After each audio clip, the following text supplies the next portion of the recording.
Hello, heroines. Happy Friday. Today I have the pleasure of having this discussion with Denise. Oh God, Denise, I forgot your Denise Day. I was trying to figure out which one came first. So, That's so funny.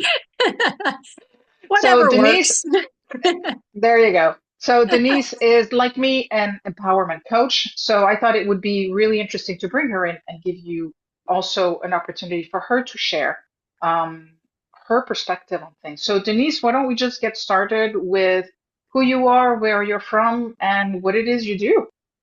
Okay, well, I'm Denise Day, and I live in Northeast Ohio, USA. And I always love to share that I live in the fourth largest Amish community in the world. So I always say, because now I always have a habit of glancing out my office window because I have two Amish farms right across the street from me. So I live in a very rural community, obviously, and it's beautiful and quiet and a lot of nature, and that's who I am.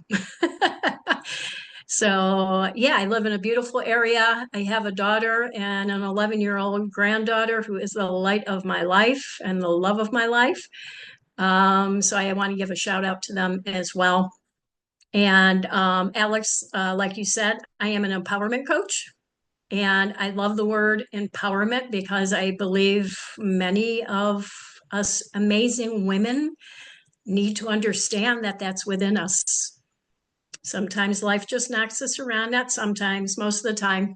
Life knocks us around and we forget that we have everything we need within us. It just kind of gets buried sometimes and things like that. Yeah. I Um, fully agree with you. I feel like, and yeah, society also wants us to forget that we are yes. as powerful as we are. Yeah, and we need to let society know that's not going to happen anymore. So, yeah, but I started on this journey a couple years ago, and it's actually so I let me backtrack a little bit. So I grew up as a chronic people pleaser. I didn't realize that was what I was. I learned one of my poor coping mechanisms was manipulation. And I didn't even know that's what I was doing because I grew up in an abusive alcoholic home. My dad was very abusive toward mom. And I have three brothers. I'm the only girl. So, I was about, I think, 10 or 11 when my parents finally divorced. So, here I am, this scared little girl, not knowing if happy dad's coming home. Is mean dad coming home? If happy dad does come home, is he going to become mean dad? That walking on eggshells, that just wanting peace and calm. So that's where the people pleaser and me started to come out and manipulating because I do not like confrontation, scares the tar out of me. I get triggered. My whole nervous system goes crazy. Even if my mind says to me, "You're okay, you're safe." It's still getting still sometimes that nervous system regulated and things like that. So that's how I became a recovering people pleaser, I like to say, because I don't, like I said, I just wanted everything calm. So whatever I could do to make everybody happy, I am going to do that. So that's again how I kind of started out with some poor skills, but they worked for me at the time that I needed them to because, we have that survival brain. And so that survival brain was helping me survive and things like that. So I'm not going to bash that or anything like that. It worked when I needed it to work. Right. And also just a couple other things to kind of let everybody know a little bit of where I was, even just growing up a little more. I was sexually assaulted about the age of 11, 12 years old. That was something that I just pushed away. Um, Never really thought much about it. Or when that started to creep up, I was like, it's done, it's over with, Denise, you're strong. Just keep going forward. I tell people that my coping mechanism also was just push through, push through, push through. Take all those traumas that happened to you, Denise. You know what? They happened. It's over with. Just keep going. I tell people I was like a bull. I used to say bull in a china shop, but I'm not like I'm athletic, so I don't knock things over. But I guess I kind of do. If you think about it spiritually, mentally, emotionally, I was just knocking all those things out of my way because I didn't want to deal with them. So I just kept pushing and pushing. And my mom, tremendous role model because she ended up raising four of us. She worked two jobs to make ends meet. And so, that's how I saw my mom. So I think, I still think about this. That's how I thought I should be because I just saw my mom as this very capable, strong woman raising us, again, working two jobs just to get food on that table and things like that. She always laughed. She always smiled. She never bashed my dad one day in her life. In fact, my dad passed, I think, 4 or 5 years ago. I can't remember now. And he was in hospice. Um, my two older brothers had nothing to do with my dad once he left. My younger brother was kind of hit and miss. I was hit and miss. And my mom looked at me when I found out my dad was in hospice and she goes, "You have to go be with him." And I was like, "Well, what? Why?" You know what I mean? And I thought, well, if the woman that was so harmed by this man tells me I need to go be with him because that's the kind, loving thing to do, I went and did it. And I spent like 3 months, going to where he was. He was about an hour away from where I live. And I am so grateful I did that. I learned a lot of things about my dad, that helped him become who he was. So there was forgiveness in my heart that went on, and I got to see a dad that I never got to see before. So that was really awesome. So that was part of where I came from as well with that. So there was healing with that. I was there when my dad passed away. And I'm very thankful for that. And then I also, one of the other big traumatic things that happened in my life was that I had twin daughters, and my daughter Brenna was stillborn. I'm going to get choked up just for a minute because she would be 28 next week. So May can be really tough for me. So I have my daughter Katie, who will be 28 next week, who has also had a lot of trauma in her life. She was a teen parent. So my granddaughter's 11. Katie was 16 when she had my amazing granddaughter. My daughter had been horribly bullied in school. She's neurodivergent. We didn't know that at the time because that just wasn't a thing when she was growing up. We just realized this about a year ago. She was sexually assaulted. So there's been a lot of things that I didn't even consider trauma in my life. I didn't have a whole heck of a lot of support from my husband in the areas I needed it, going through all of this stuff. He is my ex-husband now, but he's one of the nicest guys you'll ever meet. He really, really is. But I reached a point where things weren't aligning anymore with who I wanted to be. And on our 29th, the day before our 29th wedding anniversary, I left.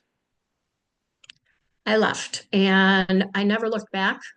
I just knew in here I was miserable. I was so unhappy. I was becoming somebody I didn't want to be. I'm like, I was snapping at everybody. And when I start snapping at my granddaughter, I know there's an issue, and I help raise her.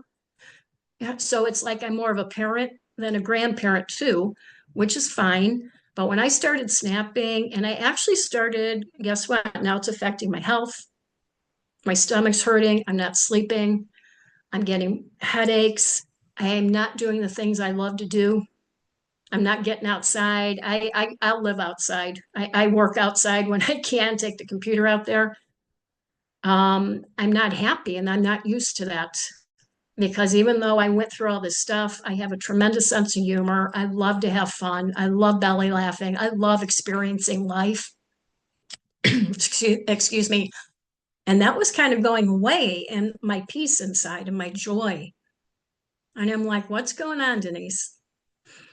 And so remember I said I was a people pleaser. And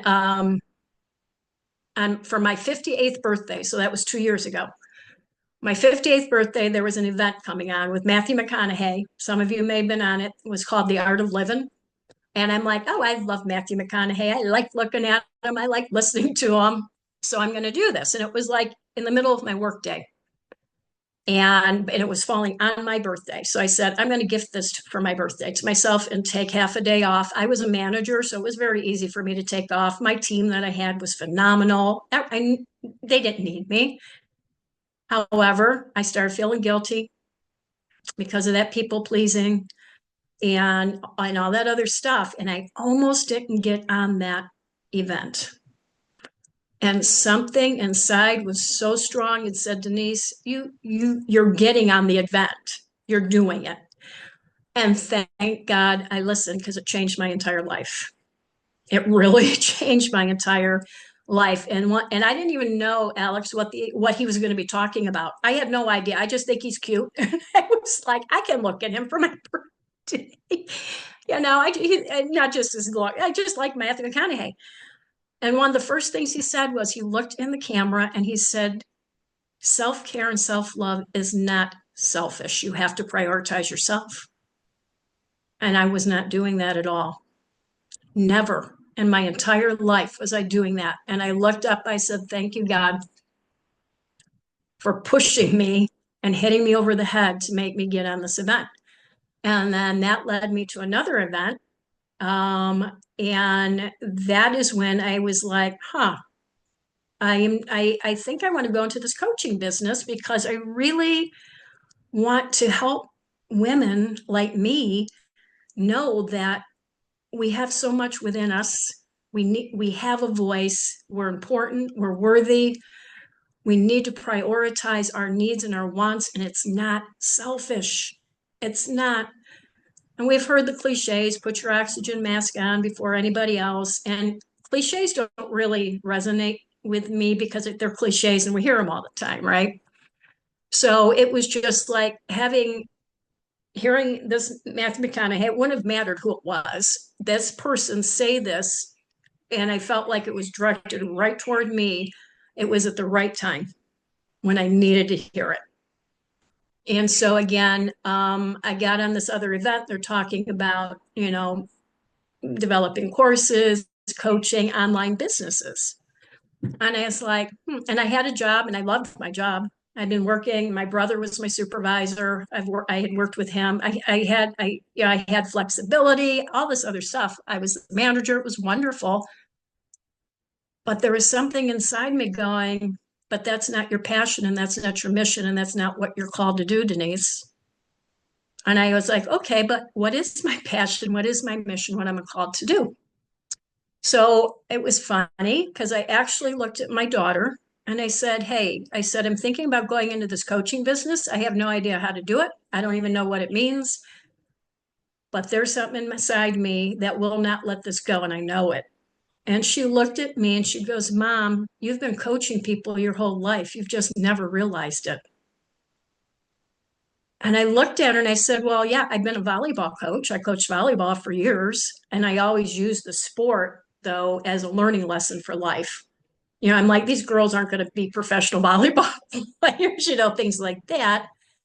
So my philosophy was always, I'm going to use the sport that I love to teach life lessons to the girls and be a role model for them. And my daughter goes, well, yeah, Mom, that's true. She goes, but don't you realize whenever you're like up at our local coffee shop or other places, people naturally come to you and start talking to you. And before you know it, they're telling you their problems and you're talking to them about it. And I was like, I have noticed that. I don't know why people do that.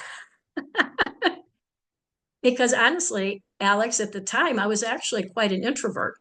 I was okay one-on-one, but I'm not in groups of people. I would be the one hiding in the corner, like, please nobody come up and talk to me type of thing. So it was really quite fascinating. And my best friend told me the same thing. She goes, Denise, she goes, wherever we go, people just start talking to you and you're talking to them. And before you know it, you know their whole life story. So I thought that was really confirmation that wherever this coaching business was going to take me, this is where I was supposed to be. And that's basically how I did it. I left my marriage and started a business basically all in the same time. I tell people I did a 180 in my life and I just jumped in with both feet, not knowing, scared to death, not knowing what I was doing, but that calling, I was not going to let me go, and I knew it. And then God, the universe, however, people interpret this, everything was just being put in front of me. The people I needed to hear from, the people I needed to learn from, other people who were, a few chapters ahead of me, and all that other stuff. And then the more women I talked to, I was like, oh my gosh, women, we all need help. And I'm sure I see that with the ladies, you talk to, Alex, and it breaks my heart when I hear women tell me, Denise, I don't even remember what my dreams or my goals are. And I have a client. She told me the same thing, and it just rips my heart a little bit. Or when I hear her, I'm just not worthy because I've been told I'm not worthy, and it just hits me somewhere inside. And even though I've never been told those things, we still, because of society, you already brought it up, Alex, society teaches us women that we're supposed to do all of this stuff, do it well. And when we have our meltdowns because we're overwhelmed, because we are doing everything, now we're crazy, now we're this, now we're an emotional female.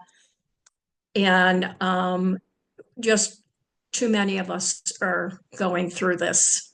And again, the more I get into this, the more women I meet, the more it's actually quite amazing to me how many of us need help. And it's interesting because, first of all, I want to honor you for your journey because it's absolutely an amazing story, not just of what you've survived, but how you're now thriving and using your own experience to support other women. Mm-hmm. So I just want to say thank you for Thanks. for that. Um, but I agree. I think it's amazing how the standards that we have to live up to, right? We have to be the perfect mom, we have to be the perfect wife, and it affects all women. It affects career women, it affects stay-at-home moms. Nobody is immune from what I've seen. Mm-hmm. So when when we begin this journey, because in order for us to be able to help other women through it, we obviously have to do our own journey, or at least Mm-hmm. begin Yes. our own journey. Um, how do you then, when you work with your clients, get them to really kind of rediscover those desires that have either been forgotten or buried so deep that it feels like they just don't exist? Yeah, that's a great question. One of the first things I walk them through is making sure that they learn to give themselves grace. And I tell, I'm like, I'm pretty sure you give grace and forgiveness to everybody else, but because I sure as heck didn't to myself. So they never think about that. Give yourself grace because we are our own worst enemies. We're the ones that bash ourselves because of what we see in society. And our brain starts to believe that and starts to believe it, tells those stories, and that lizard brain of ours doesn't know what's true and what's not true. So whatever you tell it, it believes. So when you hear that enough, see that enough, we believe it. So again, the first thing I say is give yourself grace. I tell them celebrate every single win. If that win means you got out of bed today, that's a win. And they don't think about that either because they're only thinking about the negative and the negative. So I try to really start, obviously, with some positive things. And I also let them know about how to start, like, really, how do you start your mornings? My morning habits changed my life, and I do them 7 days a week, not just during my weekday. And I had to set boundaries with my family. And I said, listen, and my granddaughter, I said, I get up before everybody else, and I have about an hour, hour and a half to myself every single morning. And they know, do not come through those office doors unless it's a 911 call. And those were my boundaries. So in the morning, I get up and start the coffee. I have some water, and then I come in my office and I meditate and pray. I spend about 20 to 30 minutes doing that. It depends. I try to read a little bit, maybe journal a little bit. I go through some power themes. Same thing as affirmations, but for me, being the tomboy and empowerment person, and for the word affirmation is a little too fluffy for me. So I call them power themes because I'm an empowerment coach. But my power words, my power themes, and things like that. So I also talk to the women about how are you starting your day. And you don't have to spend like the time I have. I have a little more flexibility than some women because I work for myself now, so I do have that flexibility. And I talk to them about that. And first and foremost, find 3 things you're grateful for in the morning before you start your day. I've had women go, Denise, I can't think of anything. And I say, what do you want to be grateful for?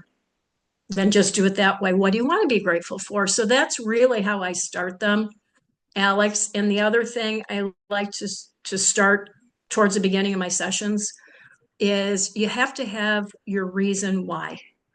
Whatever the goal is in your life, whether it's in work, a relationship that you may want, whatever it is, if your why is not strong enough, you're going to stop. Every time the challenge happens to you and the obstacles put in front of you, because it's going to happen.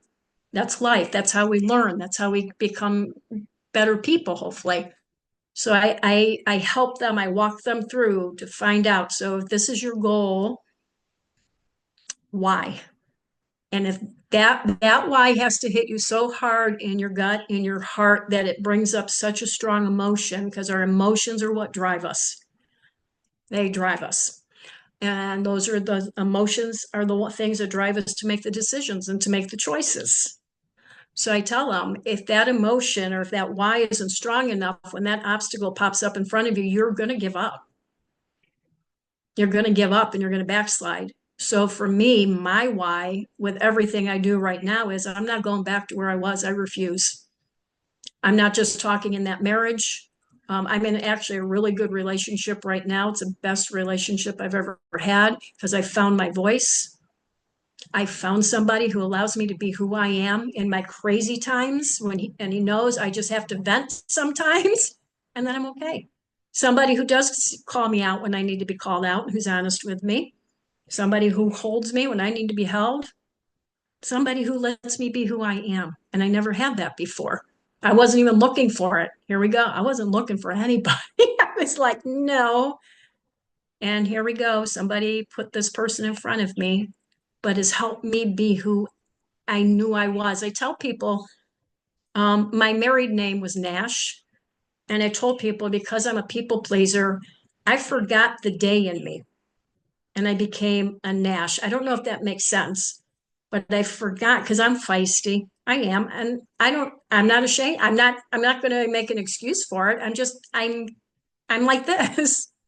I'm not like hardwired or anything, but my ex couldn't take that. I was dismissed whenever I would get to be me. And I'm not even saying I'm directly yelling at him or coming down on him. Maybe something happened at work and I come home and I'm just like, I just need to get it out. But I was dismissed. He didn't know how to handle me, my true self. He didn't know how to handle the true Denise. So when I say I was dismissed, it was something as simple as like, yeah, yeah, yeah. Okay, okay, okay. So what did I learn to do? Bam. And as women, we know when we get quiet, that's not good. Not good at all because we left. We're physically here, but we left. Yeah. And it's interesting to hear you say that because I think, and you and I have had a similar journey in terms of finding the right, finding our person, right, Mm-hmm. after our relationship. And I think that one of the reason is because we got to know and reconnect with who we are Mm-hmm. and Yeah. not stopped making excuses for who we were, but Mm-hmm. really allowed ourselves to be, and being able to do that invited the person that could handle that. Because Yeah. We attracted them. yeah, exactly. Because when we can't show up authentically, then the universe will bring us people that are going to fit that energy. But the moment that Yes. we give ourselves the freedom to be really who we are, and there's a whole rediscovery process that needs to happen after, after Yeah. divorce or uncoupling, but it's so worth the journey. And it is. And and I know it's hard. And a lot of people, men and women, because it's painful and it takes work and it takes discipline and it takes time. And in this world, a lot of people don't like that having to take discipline and taking the time and putting the work into it. And just real quick, something that happened to me actually last summer was the best way I describe it is I was brought to my knees and I was waking up every single morning in anxiety and I didn't know why. Mm, As soon as I woke up, my eyes, my heart was racing. I was sound asleep. I was sleeping really well. So it was very odd. My heart would race and I would immediately cry. And I'm like this happened for weeks and weeks and weeks. And I was like, what is wrong? I was in anxiety all day. I would cry at the drop of a hat. I'm trying to focus on this business. And I thought, what is wrong with me? So, ladies, community, like minded people, use them, reach out to them in this amazing Awaken Heroine group. Reach out. I had to reach out to a community of people. I have a coach and a mentor, and she's developed a phenomenal community, men and women. And I reached out to a couple of the people in that community. And I said, I don't know what happened. I don't know what's wrong, but I need some support, encouragement. I need some help. I need some mentoring. And that's when I discovered, Alex, that I did have PTSD from the things I experienced because I didn't. My daughter had told me that. I looked at her and maybe that was my ego. I don't know. I'm like, no, I don't. Why would I? She's like, Mom, you lost a child. You grew up in an environment that was not safe. You were sexually abused. And I was just like, yeah, you know, let me check that ego of mine or denial yeah. and or all of the above. And so that was really life changing for me last year. And what you were just kind of going back to what you were just saying, Alex, it was like God took every trauma that happened to me and brought it on me all at once and was like, you're not going anywhere now, Denise, because you have to go through this to become that person that you want other women to be. You can't ask them to be that if you're not there yet. Again, just be a chapter or two ahead of people and be honest with yourself and be vulnerable because that's what we need to hear from one another. I tell people I'm this empowerment coach, and I am, and I've come a long way, and I'm flipping proud of where I am right now. But I also want people to know that I still have hard days. Obviously, I doubt myself. I wonder, am I worthy of what I'm doing? My biggest fear isn't fear of failure, it's fear of succeeding because then I know I have to level up again. And will I be able to do this again? And here comes this work again. So I don't have a fear of failure. Mine's the opposite. So I needed to get that in for last year because that was really life changing for me. And I reached out, like I said, to communities, to people that I trusted and I knew that had the same stories I did. And we just need to do that. And that's why these groups like you have Alex, are so necessary in the coaches and the mentors and finding those people you resonate with and be able to have that relationship with, because that's where the magic happens once you can have those people in your life. Completely agree with you. And I think piggybacking on what you're saying, yes, it's being empowered, and being an empowerment coach is kind of like leading the way, right? We have to do Yeah. our work first. But that also means we have to be willing to be vulnerable. We have to be willing to show when stuff's not working, when we're struggling through things, because it's part of the journey. And we don't just work on the surface stuff. We have to go underneath, because if we don't get the stuff that's underneath, then Hmm. the stuff that's on top isn't going to stick. Absolutely. And that's what happened to me last summer. That's was like, Denise, you got to work deep, deep, deep. That stuff that you never wanted to work on because it scared you and it hurt too much. And to be honest with you, I felt weak, and I don't like Mm. feel weak. Who wants to feel weak? I don't like to play victim, and I do not like to feel weak. But it wasn't weakness. It was just my mind, maybe society and the things like we talked about. I had those horrible, bad, wrong stories in my head. So, empowerment isn't, like this. Empowerment is empowering yourself to have that voice, to know you're important, but also to know that it is a journey that will never end. That's why we're here. It's a constant learning and growing and evolution and everything like that. And then hopefully to have that ripple down effect in the world. The more people we touch, maybe that ripple down effect and that love and peace and all that other great stuff happens around the world. Agreed. Fully, fully, fully agreed. Denise, thank you so much for so courageously sharing your story and your journey.